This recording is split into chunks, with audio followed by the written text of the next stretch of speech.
A lot of investment interest is power and electricity. Our anchor Nompumelelo Siziba spoke to Sanjeev Gupta, the Executive Director of Africa Finance Corporation, about power generation in Africa.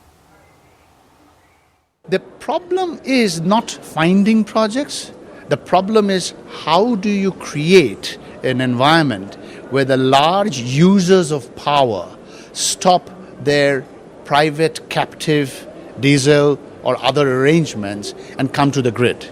Because if you do not get the large users to come and use the grid, very difficult for the grid to then just serve the masses.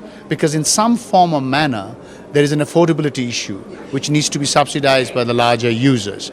And governments and states have to realize that if they don't support the distribution of power in the right way or create the right tariff structure for power generation to be affordable from an economic point of view, profitable from an economic point of view, you are not going to create an industry that ultimately creates an environment which allows industry to happen. Because without energy, industry will not happen, right? So one of the things that we've been telling governments is that have a look. In many ways, the way you subsidize your diesel is actually subsidizing the power industry. So rather than doing that, start thinking of how you can create customer-friendly, business-friendly, investor-friendly tariff structures that allows power generation to be bought, to be distributed, and money to be collected for the energy crisis to disappear in the continent. Because frankly speaking, energy is core to anything else you do. I mean, you heard of manufacturing being the future for Africa. How is that going to happen? Jobs going to be the need for Africa. How is that going to happen? Education, healthcare, all of that gets affected, doesn't it, with energy? It's the second day of the Africa Investment Forum in Sandton, north of Johannesburg. A number of sectors are being eyed, including agriculture, mining, energy and tourism, amongst others. This year, the forum has attracted more than 2,000 delegates from 109 countries, 48 of those being from the African continent. We cross now to our anchor Nompumelelo Siziba. Good afternoon, Nompumelelo. Perhaps you can take us through some of the highlights from this morning's sessions. Thanks very much, Nastasia. Yes, well, we're here at the African Investment Forum. It's the second day of 3 days. Of course, it concludes tomorrow, and tomorrow will be very, very exciting because that's when we're going to learn exactly how much has been pledged in terms of dollars for investment on the continent. Last year, they say that they managed to get commitments to the tune of some $38.7 billion, and a lot of those projects are underway. Of course, not all are completed, but they are underway, and they will have different timescales depending on the projects. Now, while people convene here to look at spending money and investing money on roads, bridges, electricity, energy, and so on and so forth, the Bill and Melinda Gates Foundation are here with a view to actually helping Africa in terms of better sanitation. And with me, I have Mr. Doulaye Kone. He's the Deputy Director of the Bill and Melinda Gates Foundation, just to give us a sense of what they're here and what they're doing. Thanks very much for joining us, sir. So you're here really focusing on sanitation among other issues. Just tell us what your focus is and where you're hoping to help. Yeah, thank you. I'm here to present opportunities that can solve like two big problems in Africa. Yes, we're here to present sanitation, but you have to know we have a big problem for water supply, access to water in communities in Africa. South Africa is a water-stressed country. Also, millions of people in Africa don't have a safe toilet at all. So imagine a toilet that can save you water.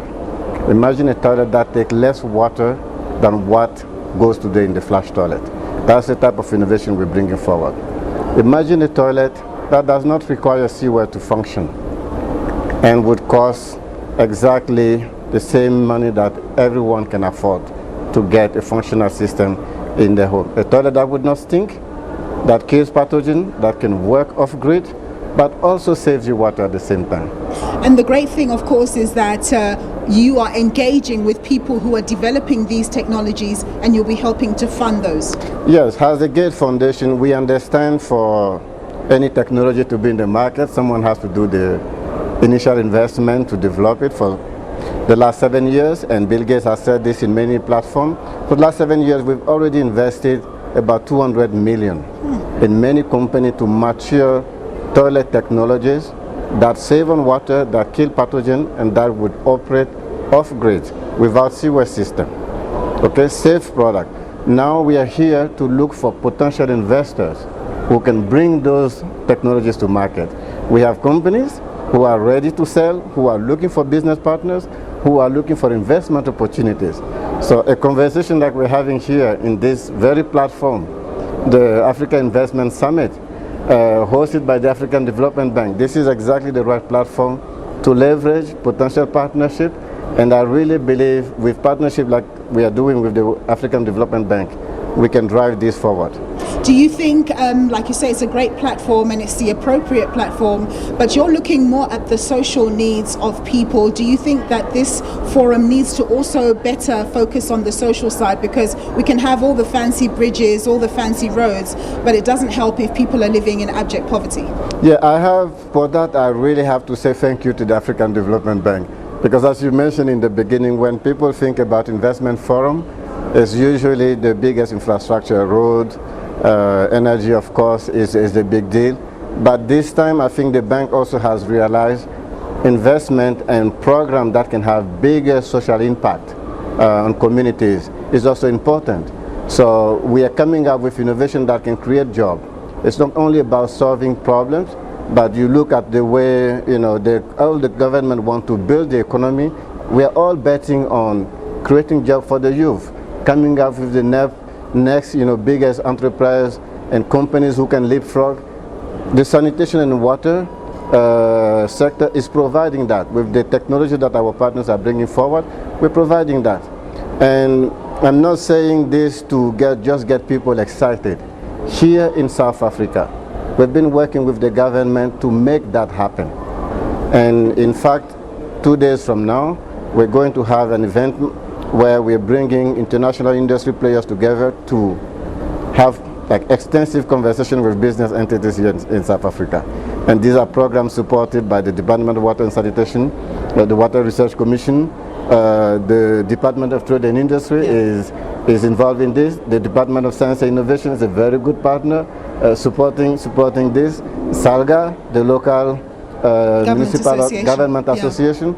So South Africa is going to be a platform where we want to validate the business opportunity, the market opportunity for this technology. One last thing before I let you go. Our President Cyril Ramaphosa has told us that he's hoping that we're going to get rid of pit toilets in South Africa by 2030. But right now, as I talk to you in 2019, you're talking about these technologies.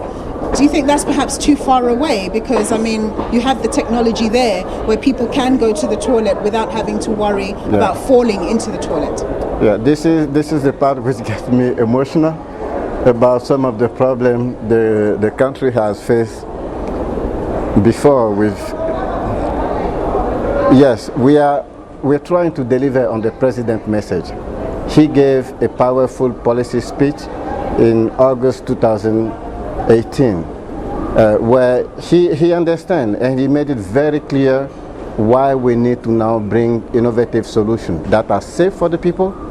So the program, the initiative that he launched, Sanitation Appropriate for Education, is going to be one of the best partners in the program that I mentioned before with the Water Research Commission, Department of Science and Innovation, because yes, the struggles are there.